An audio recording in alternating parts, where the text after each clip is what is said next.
शुभ प्रभातम। विषय नैतिक शिक्षा, कक्षा 8, पाठ 14। किस दर जाऊं मैं। आइए सुंदर भजन को, ईश्वर के गुण को समझें कि किस प्रकार एक भक्त परमात्मा से प्रार्थना करते हुए इस भजन को बोल रहा है कि तेरे दर को छोड़कर किस दर जाऊं मैं, सुनता मेरी कौन है, किसे सुनाऊं मैं। कि हे ईश्वर, मैं तेरे आश्रय को छोड़ करके और कहाँ जाऊं, मेरी और कोई सुनने वाला नहीं है, और मैं अपने कष्ट को तुम्हारे अलावा किसे सुनाऊं।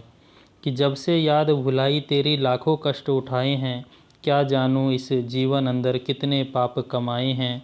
हूँ शर्मिंदा आपसे क्या बतलाऊं मैं, तेरे दर को छोड़कर किस दर जाऊं मैं। कि हे ईश्वर, मैंने जब से आपको भुलाया है तब से अनेक कष्टों को उठाया हूँ, अनेक कष्ट पाए हैं, और इस जीवन के अंदर न जाने मैंने कितने पाप कमा लिए हैं, क्योंकि मुझे ज्ञान, अज्ञान, अविद्या अथवा किसी अन्य की ज़रूरत महसूस नहीं हुई, क्योंकि मैं आपको भुला चुका था। जैसे ही मुझे आपकी याद आई तो मुझे पता चला कि मुझे ज्ञान की आवश्यकता है। मैं अंधकार में हूँ, अज्ञान रूपी अंधकार में फंस गया हूँ। इसीलिए हे ईश्वर, मुझे अपनी भक्ति से प्रेरित करें, अपना ज्ञान मुझे भी प्रदान करें। मेरे पाप कर्म ही तुझसे प्रीति न करने देते हैं, जो मैं चाहूँ मिलूँ आपसे रोक मुझे ये लेते हैं। कि हे ईश्वर, अगर मैं आपके पास भी आना चाहूँ तो भी मेरे पाप कर्म मुझे आपके पास में नहीं आने देते हैं, और मैं आपसे प्रीति करना चाहूँ, आपसे प्रेम करना चाहूँ तो ये भी मुझे रोक लेते हैं। कैसे स्वामी आपके दर्शन पाऊँ मैं, तेरे दर को छोड़कर किस दर जाऊँ मैं। कि हे ईश्वर, मैं आपके दर्शन किस प्रकार से करूं, आप मुझे कोई रास्ता सुझाइए। तू है नाथ वरों का दाता, तुझसे सब वर पाते हैं, ऋषि मुनि और योगी सारे तेरे ही गुण गाते हैं। कि हे ईश्वर, तू हर एक प्रकार के वर को, हर एक प्रकार के संकल्प को, हर एक प्रकार के आशीर्वाद को देने वाला है, और तुझसे सभी लोग आशीर्वाद को प्राप्त करते हैं। जो भी ऋषि महर्षि लोग हैं वह सब आपसे ही वर पाते हैं, आशीर्वाद पाते हैं, और ऋषि मुनि और योगी सारे सब आपके ही गुण गाते हैं।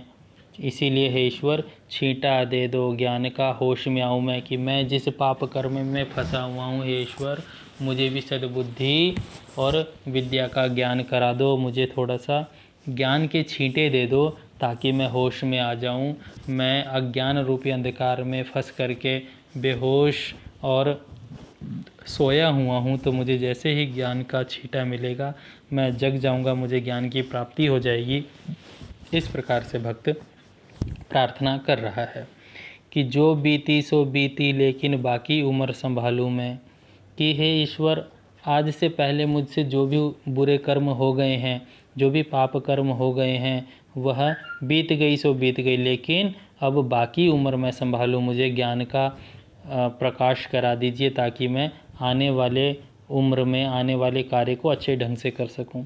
प्रेम पाश में बंधा आपके गीत प्रेम के गालू में। कि आपके प्रेम में, आपके भक्ति में मैं इस प्रकार से बंध जाऊं कि प्रेम के गीत गाने लग जाऊं, आपके ही गीत गाने लग जाऊं। जीवन प्यारे देश का सफल बनाऊं मैं। कि मैं अपना भी और अपने देश का भी जीवन सफल बना लूं, कुछ ऐसा कर जाऊं ताकि मेरा भी नाम रोशन हो जाए और इस देश का भी नाम रोशन हो जाए। तेरे दर को छोड़कर किस दर जाऊं मैं। कि हे ईश्वर, तेरे अलावा कोई और नहीं है, मैं और कहाँ जाऊं। इसीलिए हे ईश्वर, मुझे आप अपना शिष्य बना लीजिए, अपने ज्ञान का प्रकाश मुझे दे दीजिए। भावार्थ देखिए, इस गीत में भक्त भगवान को ही एकमात्र अपना आश्रय मानकर उससे प्रार्थना करता है कि हे प्रभु, आपको भूलकर मैंने अनेक कष्ट उठाए हैं, मेरे पाप कर्म ही मुझे आपसे दूर कर देते हैं। हे ईश्वर, जो बीत गया सो बीत गया, अब मैं भक्ति में जीवन लगाना चाहता हूँ। मुझे अपने चरणों में शरण दे दीजिए। इस प्रकार से भक्त ने परमात्मा से प्रार्थना की है। अपने पाप कर्मों को स्वीकार करके वह परमात्मा से नहीं मिल पा रहा है, यह भी बताया है। इसीलिए उसने परमात्मा से प्रार्थना की कि हे ईश्वर, मुझे ज्ञान का आशीर्वाद दे दीजिए ताकि मैं आपकी भक्ति में रम सकूं। ये सभी प्रश्न